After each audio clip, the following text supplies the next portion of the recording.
오늘 이 짧은 말씀 가운데 반복되어 나와 있는 말씀이 있습니다. 너에게 평강이 있을지어다. 이거를 서로에게 한번 인사하면서 한번 나눠보겠습니다.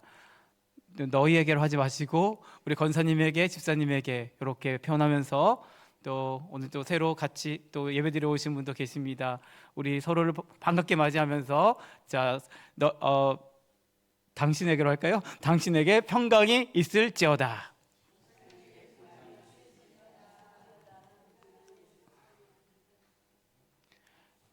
여러분, 제가 유튜브를 봤더니 이런 같은 기사가 실렸습니다. 여자 버스 기사님이 운전을 하는데 옆에서 차가 박아버렸어요. 충격이 엄청 컸겠죠. 운전석에가 되게 위험한 곳입니다.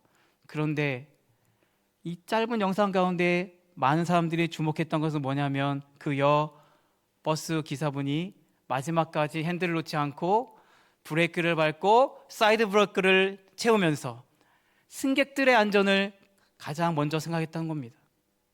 승객들이 다치지 않을까 걱정돼서 자기는 정신이 혼미하여서 정말 엄청난 충격이 가해졌을 것에도 불구하고 마지막 핸들을 놓지 아니하고 승객들의 안전을 먼저 생각하는 그와 같은 여기사님의 이 모습을 보면서 많은 사람들이 감탄하고 누리꾼들이 이렇게 칭찬하는 그런 모습을 볼 수가 있습니다.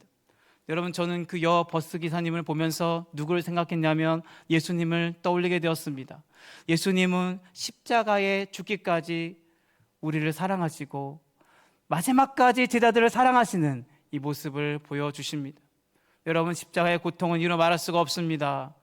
여러분, 십자가의 못에 박히는 이 고통은 벤치로 이것을 못을 비틀어서 으깨는 정도의 고통이라고 말합니다.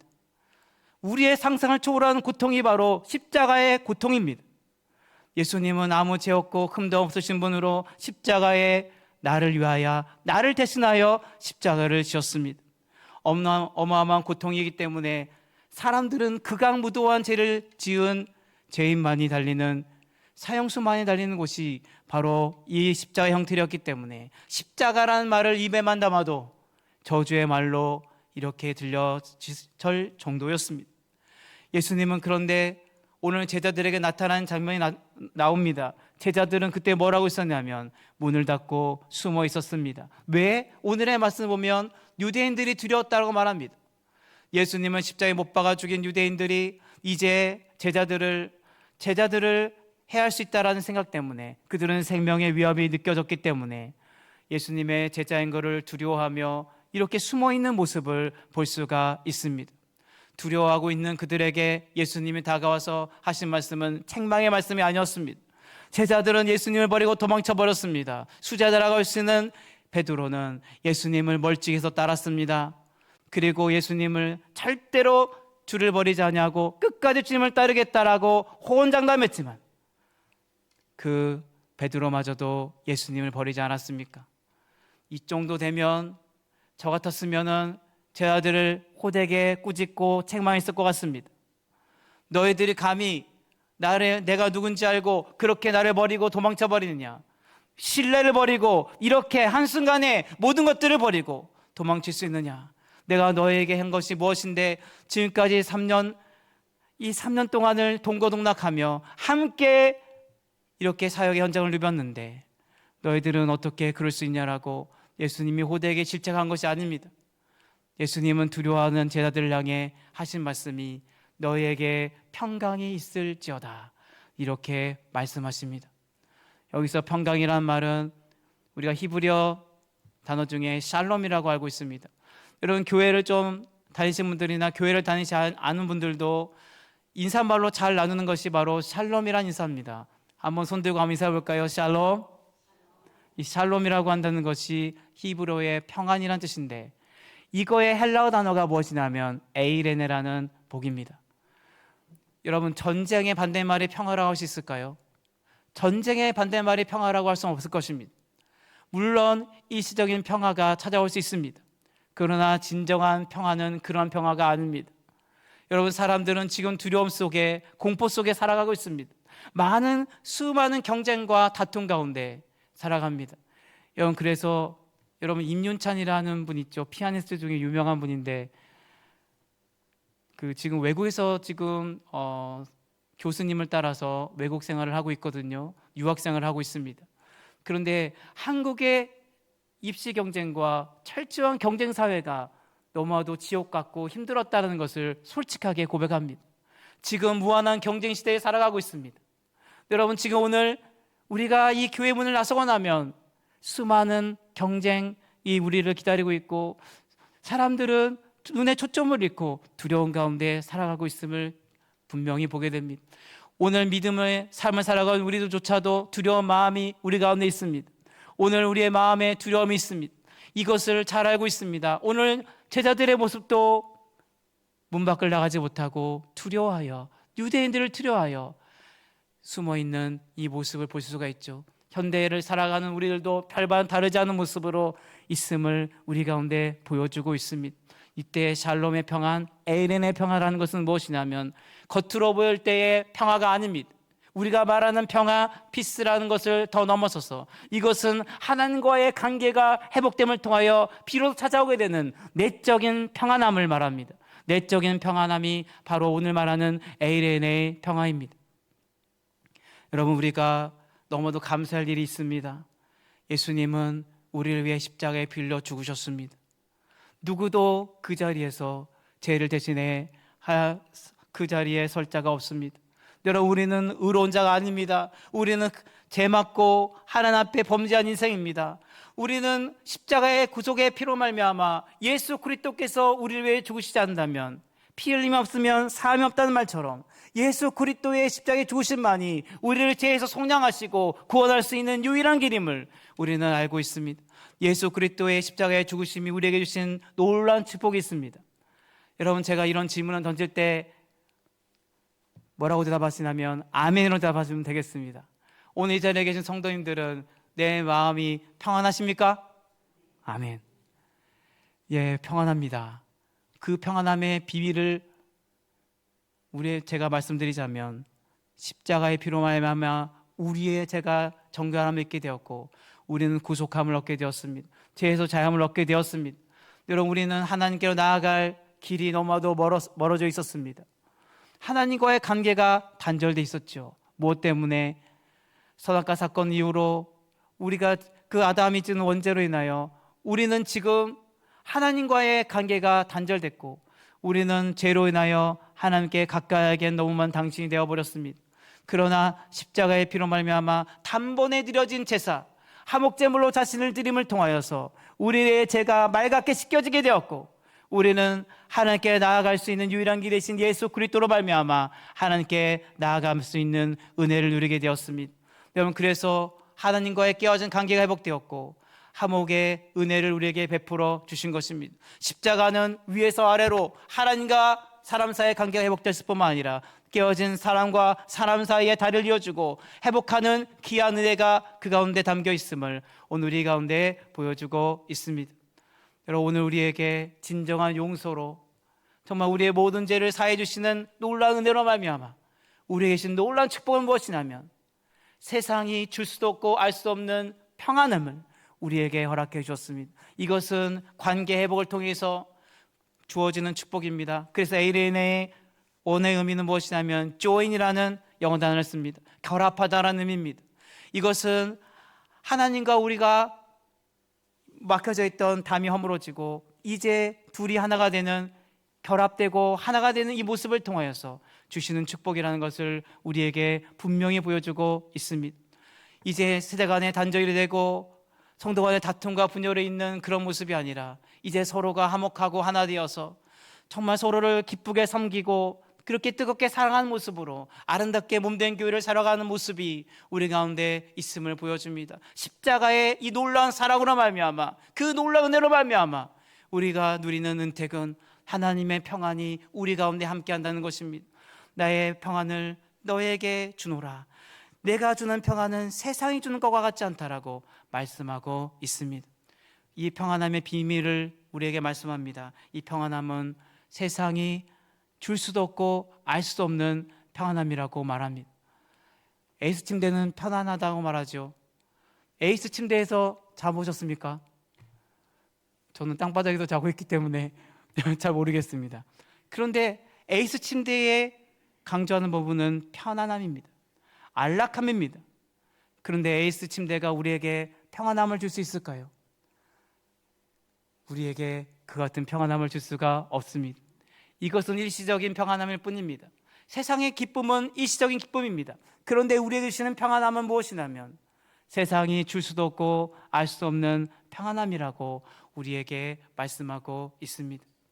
오늘 우리에게 이 내적인 평안함을 주심을 통하여서 하나님과의 깨어진 관계가 회복됨을 통하여 주시는, 비로소 주시는 축복인 이 평안의 복을 누리며 살아가는 우리들은 두려움의 연속인 우리의 일상삶에도 지치지 아니하고 다시 힘을 내어 일어설 수 있는 이유가 바로 이것입니다. 오늘 나에게 이 같은 에이렐의 축복과 이 평안함의 복으로 우리와 함께 하시기 때문임을 우리 가운데 말씀하고 있습니다.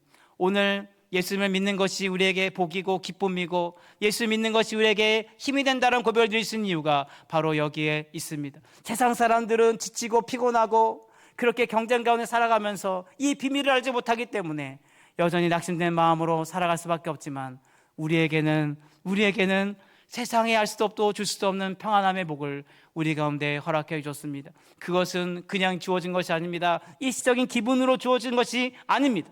평안함은 기분이 아닙니다. 우리에게 주시는 평안함은 어떠한 축복인지 아십니까? 제자들에게 예수님은 옆구리 그리고 손을 보여주셨습니다. 이것은 무엇입니까? 예수님이 못 박히신 손과 찔리신 옆구리를, 창에 찔린 옆구리를 보여주시는 것입니다.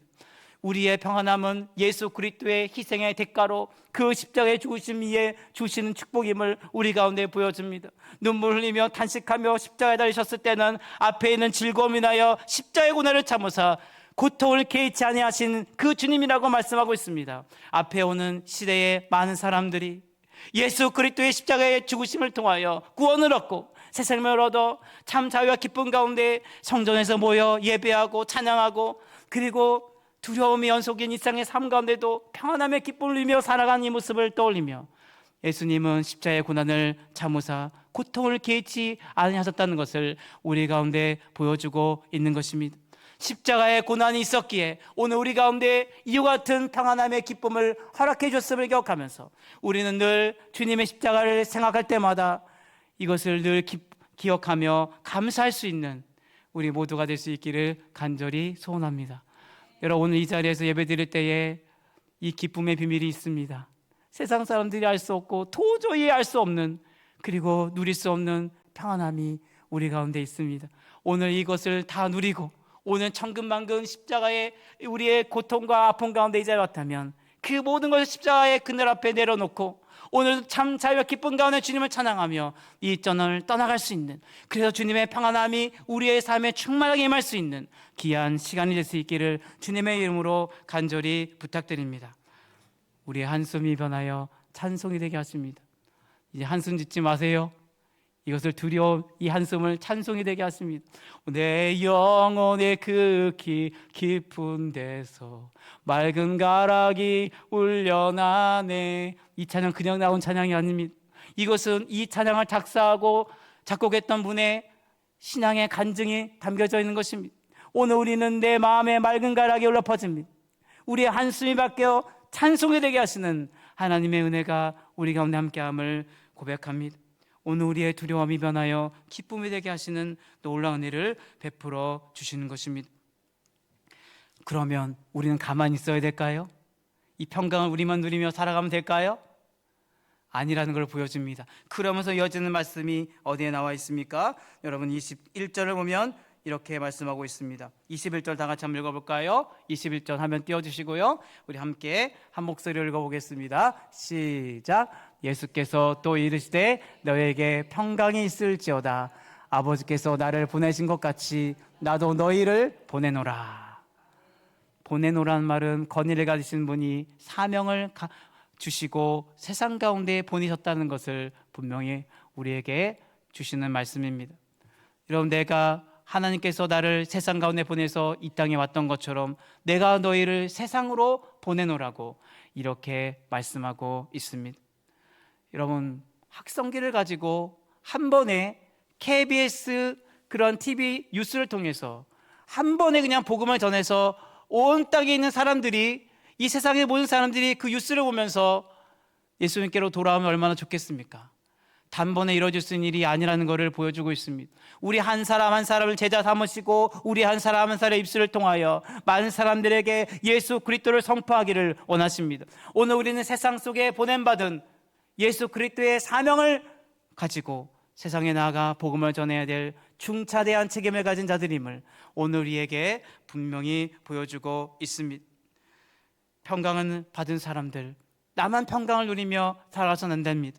복음의 사명자로 이 땅을 살아가야 됨을 분명히 말씀하는 중요한 교훈의 말씀입니다. 세상에는 복음을 기다리는 많은 사람들이 있습니다. 오늘도 많은 사람들이 주의 복음을 갈급해하며 가급한 심령으로 예수 그리스도의 복음이 전해지기를 간절히 기다리고 있습니다. 감동전도 우리가 선포하였습니다.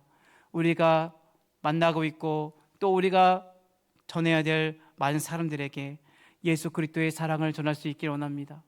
정말 이 평강을 알지 못하고 살아가는 두려움 속에 갇혀서 언제까지 그 다락방에 갇혀 있는 인생을 살아가겠습니까? 두려워하며 낙심한 가운데 그런 때 하루하루 살아가면서 절망과 탄식이 있는 그 삶으로 끝마치겠습니까? 우리에게 주신 사명은 무엇입니까? 나를 이 땅에 보내신 분명한 목적은 분명한 하나님의 임무가 있습니다. 미션 임파서블이라는 영화가 있죠. 미션이란 말은 분명한 임무를 띠고 보냄받은 그런 자를 말합니다. 미셔너리라는 선교사님도 그 의미를 가지고 있습니다. 보냄받은 자라는 의미를 갖고 있습니다. 사도들이란 말도 바로 그 같은 말에서 나왔습니다. 여러분, 그들만이 복음을 전하는 자들이 아닙니다.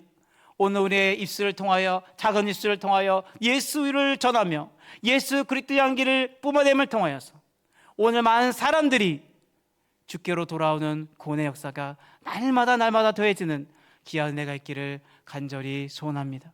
복음의 사각지대에 갇혀 아직도 복음을 알지 못하는 많은 이들이 있습니다. 오늘 복음을 필요로 하고 예수 그리스도의 사랑을 필요한 자들에게 우리는 더 이상 침묵해서는 안 될 것입니다. 우리는 알기 때문입니다. 그 사랑의 비밀을 알기 때문에, 내가 그 은혜를 누리는 자이기 때문에 그렇습니다. 1만 달란트 빚진 자가 그 모든 빚을 탕감받았을 때에 그것을 모른다고 지나쳐버린다면 배은망덕한 자라는 책망을 받을 수밖에 없습니다. 나에게 겨우 100데나리온 빚진 자를 용서하지 못하고 그를 감옥에 가두는 어리석음을 범했던 자들, 우리는 정말 도저히 갚을 수 없는 어마어마한 은혜의 빚을 지고 살아가는 자입니다. 십자가의 구속의 피가 아니었다면 우리에게 이 같은 평강이 찾아오지 않았을 것입니다. 그 평강이 없었다면 오늘 우리는 살아갈 수 없습니다. 여러분, 정신적으로 혼미하고 어려울 때에 나 혼자 극복하기 어려운 그런 두려움이 찾아오게 됩니다.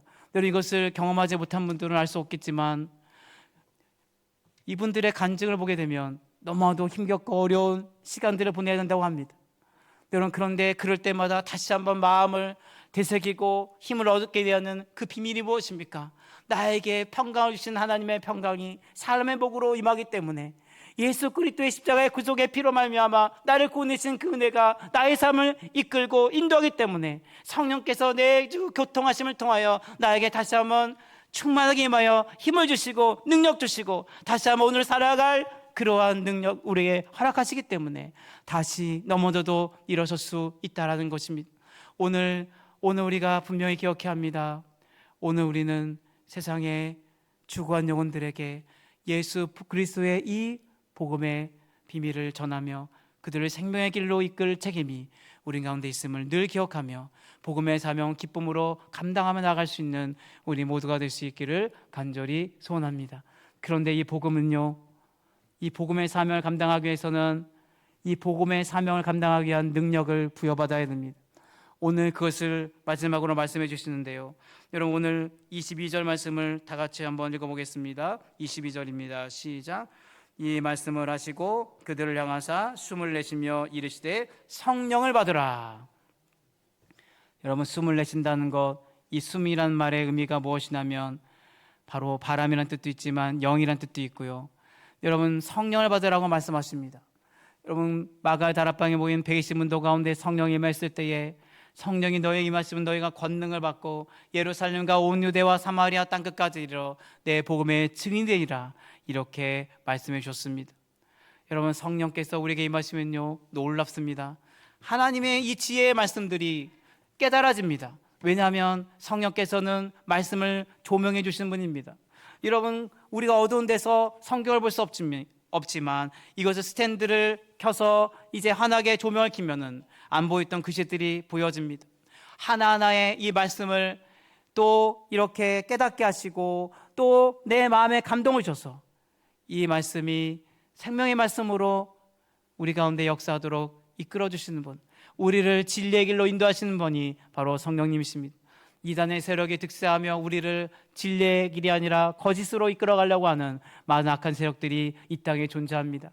여러분, 속아 넘어가서는 안 됩니다. 우린 참 진리가 되신 예수 그리스도 안에 머물며 진리의 길로 살아가야 합니다. 그러기 위해서 진리의 영이신 성령님이 우리 가운데 내주하시고 교통하신 게 얼마나 감사한지 모릅니다.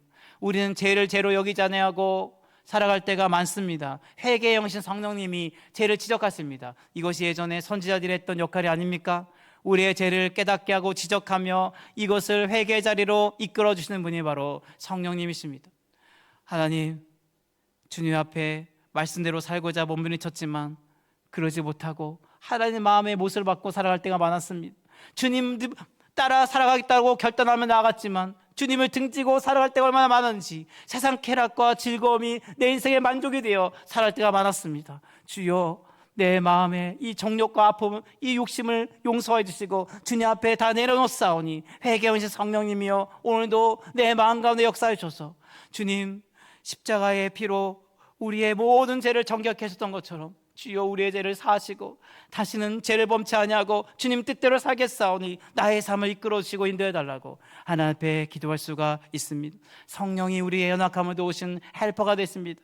우리가 기도할 때에 우리의 말할 수 없는 탄식을 위해 친히 간구하시고 옆에서 우리를 도우시며 기도를 더 뜨겁게 기도할 수 있도록, 간절한 기도의 자리로 나갈 수 있도록, 내가 지치지 않고 피곤하지 않도록, 오늘 예수님께서 겟세마네 동산에서 기도할 때 천사들이 와서 도왔던 것처럼 성령께서 강력하게 우리 가운데 내 곁에 서서 나를 도우시는 보혜사 헬퍼가 되시는 성령님이 파라크레토스로서 우리를 도와주시고 이끌어주시는 분이라는 걸 우리는 늘 기억해야 할 것입니다. 성령이 주시는 권능의 역사는 두나미스라는 놀라운 폭발적인 이런 다이나마이트가 얼마나 위력을 갖고 있습니까? 오늘 우리는 능력이 없습니다. 부족합니다. 저도 마찬가지입니다. 복음을 전할 때 두려운 마음이 내 마음 가운데 가득할 때가 많습니다. 그러나 담대한 용기를 갖고 세상가로 나아가 예수 그리스도의 복음을 전할 수 있는 이유가 무엇이냐면, 오늘도 성령께서 우리 가운데 역사하실 때에 내 마음에 담담을 주시고 오늘도 성령께서 권능의 역사로 함께 하실 때에 우리는 기쁨으로, 담대함으로, 믿음으로 예수 그리스도를 전할 수가 있다라는 사실이죠. 여러분, 성령은 받아도 되고 받지 않아도 되는 것이 아닙니다. 오늘 분명한 말씀은 2인칭 명령어로 나와 있습니다. 성령을 받으라, 이렇게 말씀하고 있습니다. 성령이 우리 가운데 임하실 때에, 오늘 우리가 권능을 받고 성령이 우리 가운데 임하실 때에 내 마음에 평안을 주시고 우리 가운데 주저하고 망설인 우리의 삶에 담대한 용기를 주셔서 주의 일들을 끝까지 감당할 수 있는 귀한 은혜를 우리 가운데 허락해 주실 줄 믿습니다. 제자들은 오합지졸의 모습, 끝까지 예수님을 배반하고 예수님을 버리고 도망쳐버리고, 지금은 예수님이 이제 부활하셔 나타나셨는데도 다락방에 어디 집에 숨어서 나오지도 아니하고 유대인들을 두려워하는 모습, 여러분 얼마나 예수님이 실망이 컸겠습니까? 3년 동안 교육했던 이 교육의 결과가 이것인가? 그런데 놀라운 것은 이렇게 교육받고 훈련받았던 제자들이, 이 오합지졸의 볼품없는 모습의 제자들이 이제 사도들로 변화되어서, 여러분 놀라운 것은 예전에 목사님께서 말씀하셨죠. 요한 사도 한 명만 빼놓고 모두 순교의 제물로 하나님께 바쳐지는 영광의 자리에 서게 되었다라는 사실입니다. 여러분, 우리도 할 수 있습니다. 우리가 나의 힘이 부족하지만 오늘 성령께서 나가는데 내 안에 역사하실 때에 나는 가능합니다. Impossible, I am possible. Impossible이라는 단어는 불가능이라는 단어지만 어포스트로피 하나만 찍으면 뭐가 됩니까? I am possible. 불가능한 상황을 가능하게 만드십니다. 하나님은 말씀하십니다. 너가 불가능하다고 나는 가능하다. 나만 믿고 내가 일할 것을 기대하며 소망하며 끝까지 믿음의 길을 담대하게 걸어가기를 원한다라고 오늘 분명하게 우리에게 동일하게 말씀하실 것입니다. 능력의 주께서 우리 가운데 함께하서 끝까지 우리를 붙들어 주시고 세상 끝날까지 우리의 삶을 견내해 가시는 귀한 은혜가 우리의 삶에도 충만하게 임하게 될 줄 믿습니다. 이 은혜 가운데 평강의 복을 누리고 세상 가운데 예수 그리스도의 복음을 전하며 성령을 받아 은혜 충만, 말씀 충만, 기쁨 충만한 삶이 저 여러분의 복된 삶이 될 수 있기를 주님의 이름으로 간절히 부탁드립니다.